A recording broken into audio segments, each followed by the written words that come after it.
Yes, everybody. Good morning, West Ham fans. It's Friday morning. Well done. Another week has gone. Congratulations. And we've got a Saturday kickoff. What the fuck's going on there? A Saturday 3:00 kickoff.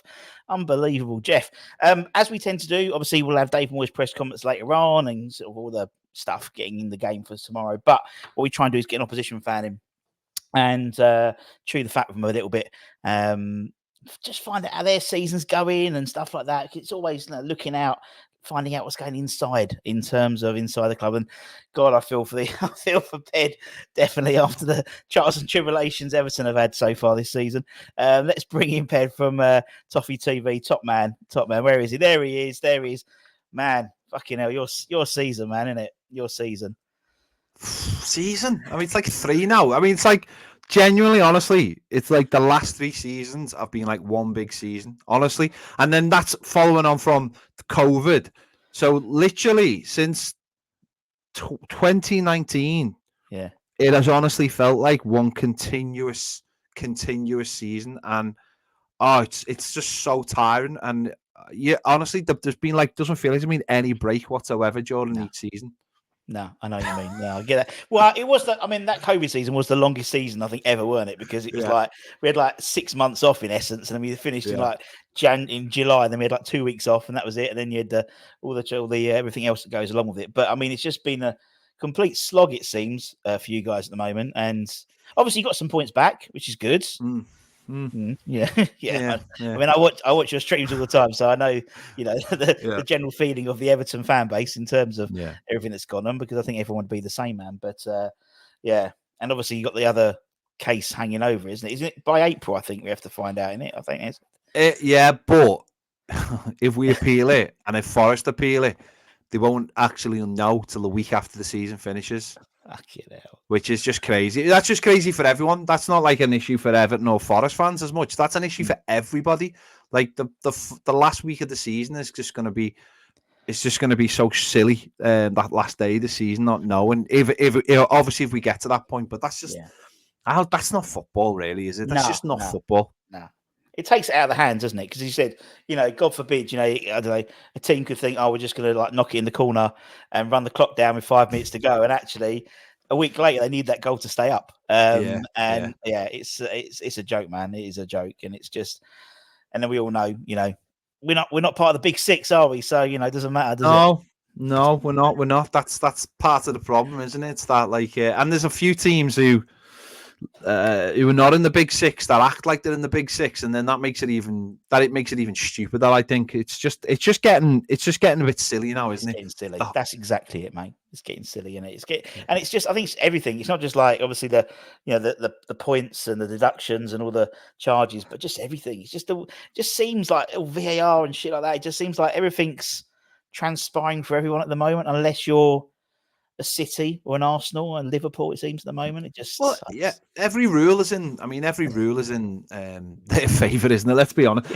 Even don't get me wrong, I'm not sitting here begrudging what Liverpool have just won a trophy, and I'm not being all bitter Evertonian or anything.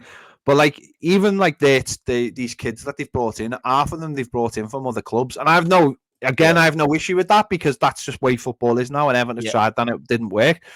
But even stuff like that is it's so tuned for the bigger clubs to come and take your best players when they're 16 and they can't sign a contract. It's like we've lost a couple of kids in the last couple of years to Man City. It's like any kid who shows any promise now, using the academy, they're taking them away from us when they're 16. And it's just, I mean, I'm sure you'll have the same with Arsenal and stuff like that. It's Chelsea. So even if you get kids now, you think this is going to be the next big thing. This is going to be the one that even in 3 or 4 years' time we can sell for a huge amount, and that might kickstart the club. They're coming to take them off, because they've changed the rules to help them out. It's just you just look at it now, you just think. I mean, I can't speak for any club, and I would never speak for a West Ham fan, but the fact that you've won a trophy in the last year, I think that is something to look at and say, fucking hell, that is that's huge because Yeah, there aren't that many around for the rest of us. Exactly. I mean, to be honest, yourself and us, we're never going to win. We're never going to win the Premier League. So it's like you have to get what you're given. And I said, at the end of the day, it's the first trophy I've won in my lifetime, and could be the last. Who knows? Who knows? But I know what you mean. I went to see the Chelsea West Ham under 21s. I do the announcing for 21s as well, and they had a guy playing up front. I know, and he was quite good. Lent over to the captain. That guy for Chelsea is quite quick. You went, he cost £16 million from Sam. Yeah. And I was like, fuck it hell, like David Washington or something like that. Yeah. Absolutely. We sold one to Chelsea in the summer for like £5 million, like a 16-year-old, 17-year-old, and we had to because of the financial situation at the club. We had to sell him, and then we sold another kid that actually we took from City, who wasn't deemed good enough, Ellis Sims, and we sold him to Coventry for £6 million. I was like, so there is a market out there where you can shift these kids, but it is just crazy. It is crazy the way it's going. Usually Southampton buy them, don't they? They usually buy about 3 or 4 of them in a row, and that's it. Yeah. But then that's what you said. That's all Man City do. They buy them, and then if they're no goods, they've lost nothing, have they? And they can charge more. So it's the way of the world, unfortunately. But regardless of that, Saturday 3 o'clock kickoff. Very rare in today's football. Particularly, obviously, we haven't. Back to Sundays next week. Fucking Mother's Day. I'd be delighted to play on a Sunday if it meant I was in Europe. I absolutely miss more than anything going to the Europa League games. I adore Europa League games. I adore the mad places you end up. It's absolutely brilliant. I went to Wolfsburg via Amsterdam on a train to Hanover. Oh, it was amazing. We went to Lyon all the way on the train from Liverpool to Lyon via obviously London and Paris. It was glorious. I've been to Benfica. I've been to Fiorentina. Can't even say it. Fiorentina. I've been to Nuremberg. Honestly, these places that you would never go to. I adore the Europa League. Absolutely adore it. It's amazing. So enjoy it. Yeah, I think we are enjoying it. As you said, I mean, last year's even crazier because the Conference League, you haven't just got your top tier. It's like it is the third tier, so you are playing, some really random clubs in the group stages. But no, it's great fun. But yeah, it is very rare we have a Saturday, and it's fucked up my weekend, to be honest. I'm so used to playing on a Sunday. It was like the missus is like, "What are we doing this on Saturday?" Shit, I've got a game. Jesus. Yeah. But it's all good. And I think it's a great opportunity. Obviously, it's the first game back since you got the extra points back, wasn't it? Yeah. So you guys will be sort of a bit happier, won't you, in that respect? Yeah, be a little bit happier. I mean, obviously you mentioned before the other one's still hanging over our heads, and that is a little bit of an issue. But I think things are just a little bit clearer now. We've still got our takeover to sort out. It's unbelievable, honestly. It's like we never run out of anything to talk about. We've either got points deductions, takeovers happening, just the general shitness of being down the bottom. The fact that we either got to sell players, the fact that we're going to buy some average, but whatever. We never have anything. We've always got something. So, yeah, it should be better. The Crystal Palace game felt like the last home game felt like a real number one. It was a Monday night. Jesus Christ, Monday night against Crystal Palace. I mean, come on. And it felt like just everything had boiled up to a point where just no one cared anymore. There was no life in the ground. So hopefully, with it being a Saturday 3 o'clock, good traditional opposition. That it should be a little bit more. We should be a little bit more hopeful that we can pick up some points or whatever, or just have a good performance. Who knows?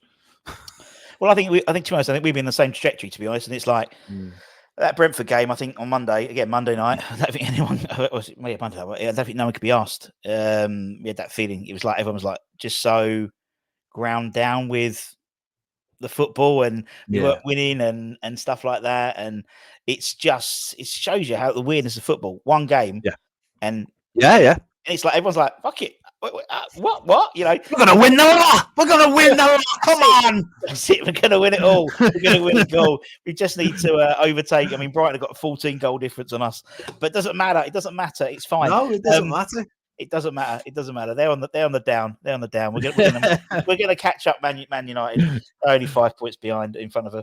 But it's really sort of galvanised. It's really weird. Just one game. But obviously, we've all bit long in the tooth now. We know exactly what will happen. Goodison Park, never a great game. Never a great No. game for us, in all honesty. I think we're No. about minus 75 on goal difference. I mean, Yeah. anything can happen, and obviously, it's Moyes coming back again. Probably the last time, maybe in a West Ham dugout, possibly. Yeah. Do you know what's interesting? A lot of our fans are taking, Really? A lot of our fans, yeah, honestly, a lot of our fans are. I'm not like saying, we want to get rid of Sean Dyche, Sure. not at all. But I do think a lot of our fans still have that because you do, don't you? You always, you'll have West Ham have obviously lots of legends who you just no matter what you'll always, and you do with players and you do with managers, and I still think there's just a core of our fans who feel safe with them. Now, Sean Dyche, I feel safe, feel safe with Sean Dyche in a way, but I can't say the football's particularly good, which happens sometimes. But you know what? You'd play. You don't mind people that you like or you've seen their plan before playing in a particular way because, listen, Allardyce's football. We'll both know it wasn't particularly good. I mean, probably a big mistake we made was not keeping Allardyce for another year just to keep everything safe. But because of his temperament, because of his arrogance, that was never going to happen. The football under Carlo Ancelotti wasn't great, but it was winning football. He knew exactly how to get wins, and it wasn't particularly hard for him. And it just coincided with COVID, unfortunately. And I think this is the same feeling about David Moyes, not with everybody, but us who were there in our 20s, who enjoyed the time of seeing that as win games, seeing players give everything every week, see a few class players in there, and coincided with us all going out every Saturday night after a match, after a home match, after an away match, and you just think back and you have positive thoughts about it. Yeah. Whereas maybe now with it being Dyche, it's a little bit different. But I'm not saying every Everton fan would, but we still hold. I think a lot of us still hold a special place for David Moyes. I think it's one of those things where I think we've come. There's definitely a split in the fan base in terms of the next step, what to do. And I think the right word you said was safe, and and he's safe. As I said, you can see why the board want to keep him because he gets 8th, you get 9th, 10th. He's got that amount of money they can budget each year, and we'll see what happens in the summer. But it might be the last time you see. I don't think it's the last time you see David Moyes at Everton because I think there's even if he leaves, I could see whoever comes up bringing him in for a firefighter job, like they would be saying to sort of steady the ship. And he's done it. He did it twice at West Ham and kept us up, and obviously some great finishes and won a trophy. So I think going back, we'll have slightly different views of him in 10, 15 years time than we do now. Oh, of course, and that's the way it's been with Everton. When he left Everton, there was and when Martinez came in, Martinez the next season had this. Basically, we finished. I think we got 72 points and didn't get Champions League football. I think it's the only time anyone's never got into the Champions League with anything over 70. But that was the luck. But what he did was he took the Moyes backbone, the goalkeeper, the centre backs, and then added just like obviously Romelu Lukaku, added a couple in midfield. And had the benefits of an extra year of having Seamus Coleman on one side and Leighton Baines on the other, and it just turned into a team where you were like, "Oh my god, what Moyes was doing wasn't good enough. This fellow was amazing." But it only lasted a year because then Martinez then took away the backbone of Moyes' team, and suddenly you had a jellyfish of essentially of a side, and that's the problem with Moyes is that he knows exactly what he wants. It's just sometimes maybe it needs a little bit of finessing from somebody else. But that's not football, is it? So, you never know. Maybe the next one might be able to merge the two sides, and you could suddenly have a fantastic side. You never know. The narrative that TalkSport and everyone have been saying is be careful what you wish for. I think it's going to be our new club motto. It seems, because that's what everyone says. Oh, why do you want to get rid of David Moyes? Be careful what you wish for. Anyway, Saturday. I was listening to Sean Dyche's press conference, actually listened to your coverage of it. Fantastic. As always. Seems that late fitness tests on Onana and Idrissa Gueye, by the sounds of it, what he was saying. Obviously, two big players for you midfield. Obviously, we know, is it Danjuma's definitely out in it, and obviously Gomez is out and stuff. But, Onana, he's fucking class, isn't he? I love him. I think he's a fantastic player. Yeah, he is, and the manager doesn't play him. Well, certainly hasn't played him the last 2 games. I mean, Onana is. No, what Onana is, he's one of those players that is like you will only see the real side of him when maybe if he moves up a level. He reminds me a little bit of Declan Rice when he was with you in the first couple of seasons when West Ham fans were telling everyone how good he was, but then you'd watch him then you'd go, what? Like I remember, I think we beat you 4-1 in a League Cup game during COVID, and I remember like people telling me about Declan Rice, and I watched him. I was like, Dominic Calvert-Lewin's got the hat thing. I was just like, what's this? Yeah. And then the next time I watched him, I went, there he is. There's the player right there. And suddenly, what you obviously see all the games, you see all little bits. And Onana's a bit like that. It's like, because there's a lot of Everton fans, again, who don't get Onana, who look at him and go, he's too risky on the ball, or he's too loose, or he's got an arrogance about him. I just think that he's one of those players who makes the game look really easy receiving and passing the ball. And it's crazy how in the modern game, there aren't enough players who can take the ball with their left foot, with their right foot, and get it off within a couple of touches. I'm used to watching players get the ball, bounce off them. They have only got a left foot. They haven't got a right foot.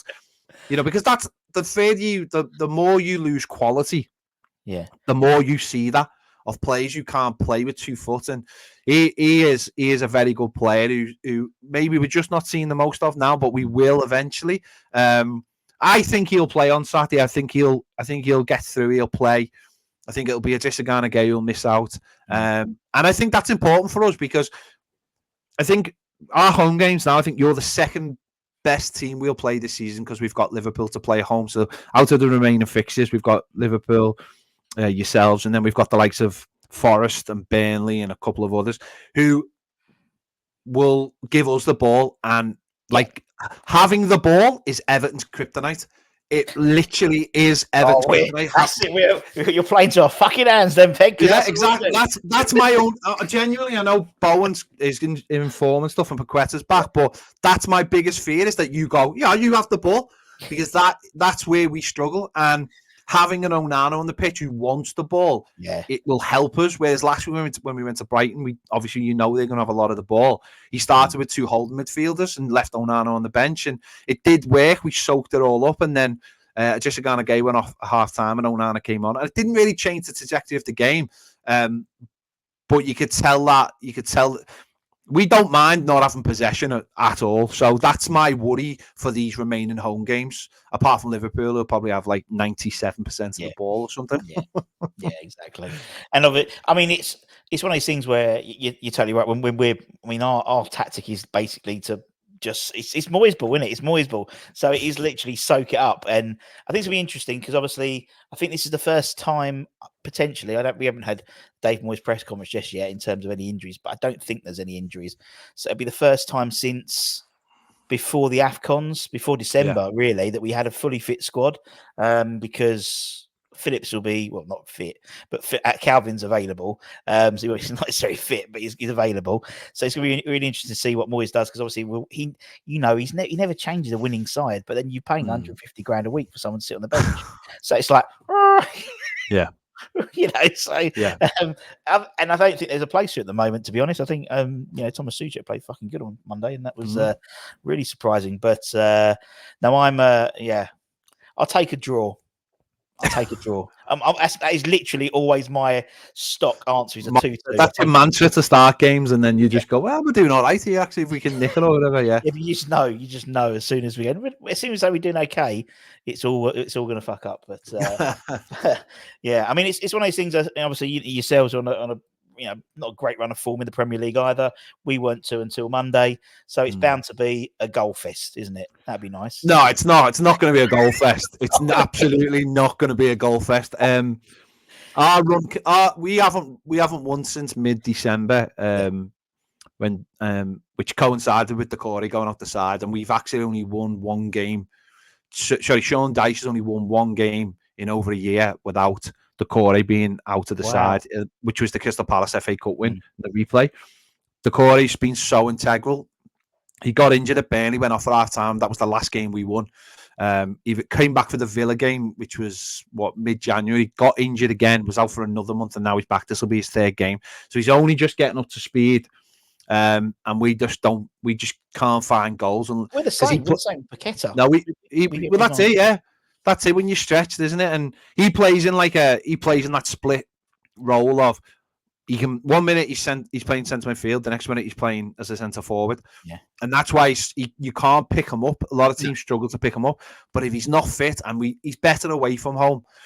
So we've drawn a lot of games. We lost a few over the back end of Christmas.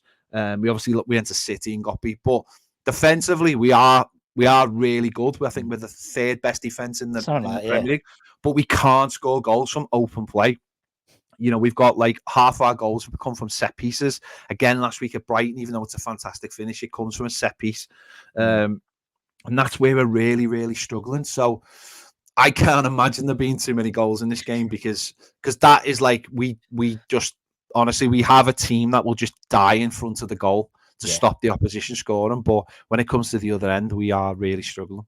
Yeah, no, I think we're sort of saying we're quite leaky at the moment. It's it feels the David Moyes side. Traditionally we've got one of the worst defenses in the league. Realistically, not in the top half for sure. Yeah, it's we're getting drubbed quite a lot, but seem to still leak goals. But we'll see what happens. So are you confident? Not really, no, and I'm not saying that because I'm coming onto your channel. No, I'm trying to be, I'm not, because we've only actually won 3 home games all season in the Premier League, and 2 of them came over basically a weekend. We beat Newcastle on a Thursday, and we beat Chelsea on the Sunday, and the other game was Bournemouth early on when they just couldn't help but give us the ball back every time they had it. So, no, I'm not, because the pattern of play has been very tight, starting games almost slow and edgy, and working out what the opposition are trying to do, and then if we do concede, just trying to fight our way back into it, and there has been a lot of draws, there's a lot of defeats early on to teams that we really should have been beaten. I think that just leaves you scarred for the entire season, because with everything, as we go back to with everything going on that's gone on this season, it really is hard to find and too much positivity. It does feel like that we're being hammered for everything, and a lot of people out there will say, rightly so, or won't know the true story of what's going on at this club. But we are literally getting by with like 13 players, and I truly mean that. We are getting by with 13 players, 14 players. Players are having to swap positions anytime. We're literally looking at, like, every time someone gets booked, going, God, how many more bookings does he? Till he's suspended. I think Branthwaite's 3 away from getting a yellow card, and you're just like, every time you make, it's like it's because we are so limited, and we've had to cut back so much. It's crazy that. You were getting hit with all these financial things. We're just like, where's the money going? Is this because we keep on paying off managers? It's, but in effect, it's going because we've, if we get through the next 18 months, there is an amazing sort of stadium. It's there. It's like it's out the ground now. It's like, it literally looks like a finished stadium. It's like, it's so tantalizingly close for us that we're, and that's obviously our future. But that's where all the money's been sunk, and. It's so frustrating at the moment, and it just makes me laugh every time people go, "Oh, the money's all on the pitch," and you're like, "Well, it might have been in 2017 or 2018, but have you seen our team? Have you seen like some of the fees we've paid? We've got like Ashley Young, like 38-year-old, who we paid nothing for, obviously playing right back, playing right midfield, playing wherever he's required. That's where we are. We've got like players on the bench, kids on the bench who are never going to see the light of, they're never going to see the light of the pitch. They're just there to make up numbers. Some games we have 2 goalkeepers on the bench. Oh, that's standard. That's standard for us. That's standard. Yeah, I think we definitely invented it, though. We definitely invented. I think there should be a law. I think Moyes probably invented it beforehand. That's how it sounds. Yeah. There should be a law. You should only have 1 goalkeeper, shouldn't there? Yeah, absolutely. That was I used to love that. I think it was. I can't even remember. It might have been against Everton. When I can't remember when Julian Dix got it. We got sent off. The goalkeeper gets sent off. Ludo got sent off, and Julian came on and went in goal. I think he saved a penalty or something. I think he did quite well as well. Yeah, he did all right. We were like, I remember that game. I think we were all expecting it to be like 6 or 7-0, and I think he kept on stopping everything. And it's always Everton. We did a Di Canio thing the other day, and obviously there was a ball come over, and he caught the ball, and there's loads of stuff, and it's but I used to love that. It's just like when you used to have Phil Jagielka. He was like the sub goalkeeper, weren't he? When he was always like, Big Sam did that as well a few times with Henry Lansbury. They should only have one goalkeeper on the bench. I think that should be a new rule. Right, let's have a bit of fun. We'll have a bit of fun just to finish with Ped because it's football. We enjoy it, and we've done it. We did it with Flav actually when we had Flav on from Spurs. Obviously, a lot of players play for both sides. There is a lot of players who play, and there's some players who weren't great for us who played for both sides as well. Yeah. So let's get a bit of fun. And Flav enjoyed this. I thought we'll keep it going. Just I know it's behind the fourth wall. This is 9:00 on a Thursday, but doesn't matter. We'll have a bit of fun to finish it. So I'm going to play. It's called Player Pictionary. It's pending. It's who. So which West Ham and Everton? Tony Cottee. Very good. You see, you're getting it. Good lad. Good lad. First ever Everton player I had on the back of a shirt. Was it? Yeah. Was it? I know. Like TC. Yeah, TC. Top man is old TC. What about this one? Kurt Zuma. There we go. Kurt Zuma. Catman. Yeah, the Catman. Captain Zuma. He's our club captain at the moment. I'm fucking relieved. Exactly. That's how desperate we are. We've got Kurt Zuma as our captain. What about this one? Oh, God. Hang on. Let me... I can't even process what the pictures are. Never mind the name of a player. Don Hutchinson. Yes. And I only got that because I realised that was Don Cheadle. That's what I was going to say. I was going to say using that one. The minute I realised it was Don Cheadle, I was like, Don Hutchinson. Hutchinson, yeah. Good old deadly Don. Deadly Don, God bless him. Friend of the channel. Yes. I'm quite pleased with this one. This one came to me in a dream last night. Oh my God. So that's a certain Teletubby. And there's more than one of them there. And he's called, and the Teletubby is called Lars. Lars. Oh, Lars, the Danish kid. What's his name? Lars. It's not Ericsson, is it? It's not Lars. No, it's there. It's Lars. Jakobsen. Lars Jakobsen, yeah. It came on in the final of the FA Cup in 2009 against Chelsea. Oh, yours, Jakobsen.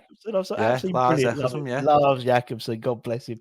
Only played one time for you guys. This guy did. Only played once. I think then he went on loan to Crewe. He obviously played a lot more for West Ham. Oh, and we're just looking at the guy who's crying. That's the only first one. name. I can't even remember what his name is. I don't. That's how much I watch. It's more of a Cockney thing, isn't it? It's extended. Ian Bishop. Oh, Ian Bishop, yeah, he's a big West Ham boy, isn't he? Even though he's from up here, yeah, definitely started his career obviously with you guys. Yeah. What about this one? David. And there's lots of them. There's lots of these. I should have put a rabbit in there. David Burrows. Yes. He'll be swapped for TC. He did. Yeah. We swapped him for TC, which was one of the worst pieces of business ever in the history of the world. Do you know what? That's what I think football's going to. I think we're going to get to a part where we're going to go back to sort of those player trades. Yeah. Like Let's 2 do for it. 1. We had. I remember was it Trevor? We got Trevor Sinclair from QPR. And we swapped him for Tim Breaker, Keith Rowland, and £1 million or something like that. Absolutely, Harry. That was one of Harry's absolute brilliant ones. Yeah.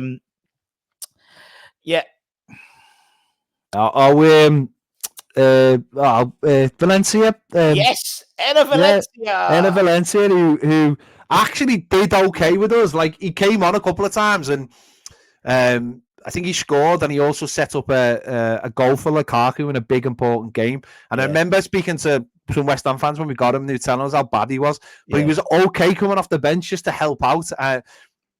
Yeah, and actually, when last in the World Cup, we were bigging him up massive. We were doing all our watch-alongs in the World Cup, and we were every time he was playing, we were properly bigging him up.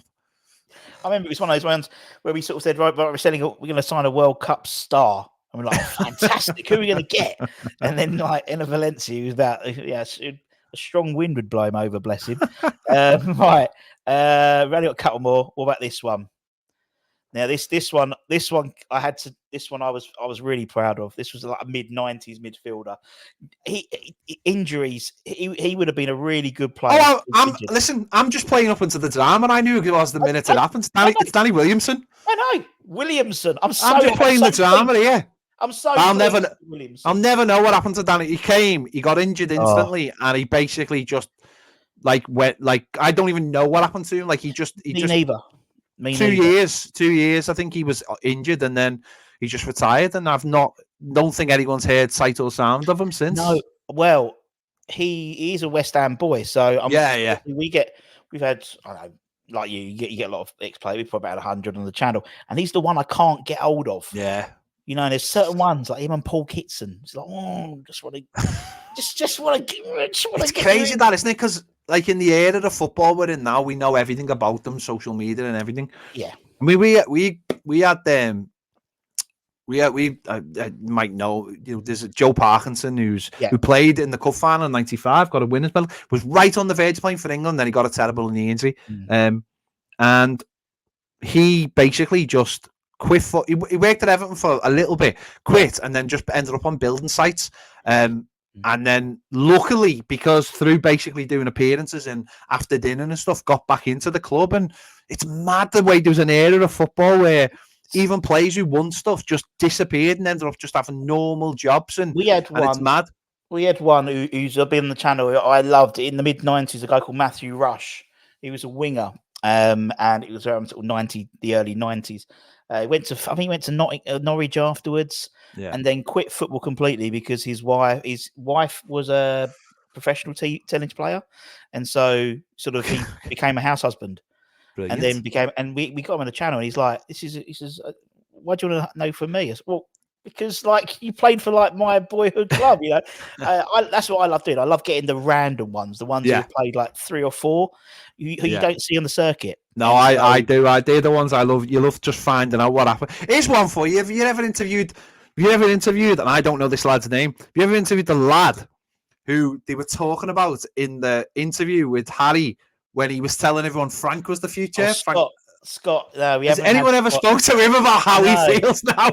No, yeah, exactly. How do you feel now? He's the one to get. I think he's the one to get because he has got one of the most interesting football stories of basically being told by Harry Redknapp, basically telling everyone that he was shite. and Lampard was the future, and Lampard was the future, just unfortunately not for your club, or certainly not for my club either. No, exactly. Funny enough, I didn't put Lampard in there, unsurprisingly. No, I love those stories because, like, you know, even if we interviewed loads of youth team players or guys who were on the peripherals and didn't quite make it, but then dropped down to like Division 1 or Division 2 and had a fantastic career. And just their stories, you know, and it's brilliant. I love it. I really do love it. And I also like, you know, people who's still in the game as well. You know, we had Pedro Obiang a couple of months ago who's currently still at Sassuolo, and Alexandra Del Piero Diamante, who was at the time at Western Australia. And just because they're still playing football, it's it's still going. It's brilliant. Yeah. It's good to get the stuff. We had Connor Cody in our studio a couple of weeks ago. Yes, and he was on our other channel more than a game, and he had some interesting stories. Not all of them he could share, but just because he's still playing professional football, and it's really interesting to get the takes on stuff. But it is great to get those interviews with, especially kids who come through the ranks who might have those stories about managers or about players who actually have done well. But to get those stories about those players when they're younger, it's really, because you just don't get those stories elsewhere. So they are always good to have on. They are always good, yeah.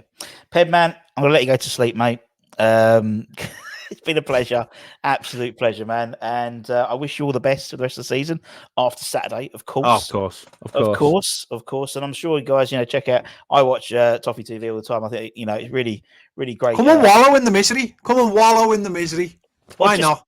It's like when you go past. Sometimes, like I turned into it. I started to watch it a lot more when you got the points deduction. It was a bit. Thanks. It was a bit like when you drive past a car crash. You have to just watch it. Yeah, and it was because obviously you get one side of the view, but actually listen to what you guys, obviously all the Russian money and all that stuff, and how that sort of had a real issue and impact, which was beyond your control and stuff. And I got a real different appreciation of it. So yeah, it's brilliant. And I love it. I love it. In fact, you on all the time. And because I actually watched the Sean Dyche press conference you covered yesterday as well. It saved me having to do it myself. Thank you very much. No worries. Man, it's been a pleasure, mate. And we'll catch up at the end of the season, man. And hopefully next year we'll next year be last time playing each other, just playing each other. That'll do me. Just as long as we're playing each other next year. Exactly. And the season after that for sure, because you don't want to move. Yeah. Because don't want to move into but that's going to be a massive. I mean, next season's huge, isn't it? Yeah, huge, I mean, that was same as when we left the bowling. That last season was mental. The last time you play Arsenal, the last time you played, it's very, very emotional, mate. Very emotional time. Anyway, mate, take care, man. I'll kick you out, man, and I'll sign off. Cheers, thank you. Cheers, Ped. Thanks, mate. Ped, good lad from Toffee TV. Don't forget to check them out, of course. And as I said, make sure we got Dave's press conference later on. We'll do lunchtime live, so come on and have a chat. And then we'll probably have late show of Irish Tommy tonight as well. So take care, stay safe, stay warm, stay humble, keep the faith, my friends, and I'll see you guys very, very soon. Take care.